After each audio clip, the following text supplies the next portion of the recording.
Hello and welcome to the Short Player Profiles. I am your host, the Fantasy Football Joker, Jack Lusney. Make sure that you are following me on Twitter, Facebook, YouTube, and TikTok. And of course, make sure that you go sign up to fantasyfootballadviceforum.com. It's a fantastic grassroots community that is just getting bigger every day. So you want to get in now while the getting is hot. It is only $2.99 a month. Only $28 a year, and you can get 10% off with my exclusive code JOKER420.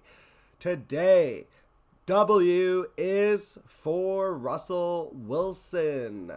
Last year was especially horrific for Russell Wilson and all of the Denver Broncos and their fans.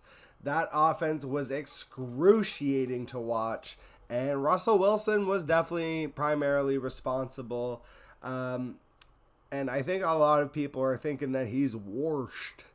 And I disagree. Now, I'm not saying that he's going to be throwing for 4,040 next year. But I do think that the level to which that he has played has been a little bit overblown. So you look at his numbers last year, obviously they were horrific. He had 16 touchdowns, 11 interceptions. And the year before that in Seattle, which was considered pretty bad, he actually had 25 touchdowns to 6 interceptions. So even though that's not a great year, obviously 25 touchdowns is not going to win you a lot of games in 2022 and 2023 football. The one thing that I do see is obviously a chance for positive touchdown regression. Now, there's already the news coming out of training camp and off-season. Classic off-season narrative. Russell Wilson is in the best shape of his life. And, of course, with Sean Payton coming in, there's renewed optimism in Denver. And I am here to say that, yes, while we can all be hesitantly optimistic based on what happened last year, I think that ultimately this is going to work out. Sean Payton is exactly the kind of strong head and personality that you need to guide a Russell Wilson. Because Russ is definitely gonna look at Sean Payton with a certain level of reverence and respect based on his acumen, his knowledge, his experience, and his success.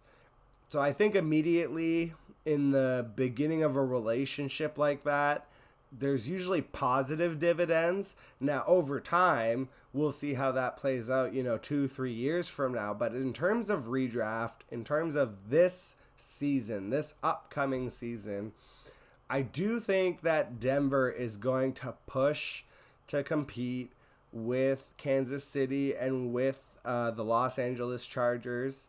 I'm gonna say that they finish. Oh God, I want to say 10-6, and I miss being able to say 10-6 because 10-7 almost seems like not enough, but 11-6 seems a little rich. So I'm going to go with 10-7. We'll stick with that. I think they'll finish third in the division. And I think it's going to be a really tough division this year. I would expect Kansas City to be at the top as usual, 13-4, 12-5. I think the Chargers are really well set up to come in right behind them and get 11 wins. And then I would expect the Broncos, though, to be nipping at the tail the whole time. And I do think they're going to get 9-10 wins at minimum this year. And there's a world where Chargers are going to Charger, and I could easily see that second seed flipping. The only one I'm very sure of, obviously, is Kansas City. But in terms of fantasy, I think Russell Wilson will definitely be able to more match his previous season where he had 25-6. I'm not saying he's going to get exactly that, but it wouldn't shock me at all if he had between 25 and 30 touchdowns. And with a little bit more rushing upside than he provided last year, I do think that this year, Russell Wilson, especially given his ADP has just cratered based on how tragic last season was, is definitely a value in fantasy football. And especially as like a quarterback 2, or even better in your Superflex leagues, for the Superflex truthers out there, as your quarterback 3. If you already grabbed 2 quarterbacks early and then you waited and got skill players, and you're looking at that quarterback 3 late, along with the same lines of like Stafford and the rookies, Bryce Young and CJ Stroud, I do like Russell Wilson in that position. As always, thank you so much for joining. Make sure you go share, comment, subscribe, and of course, sign up to fantasyfootballadviceforum.com. Catch you all on the flip side.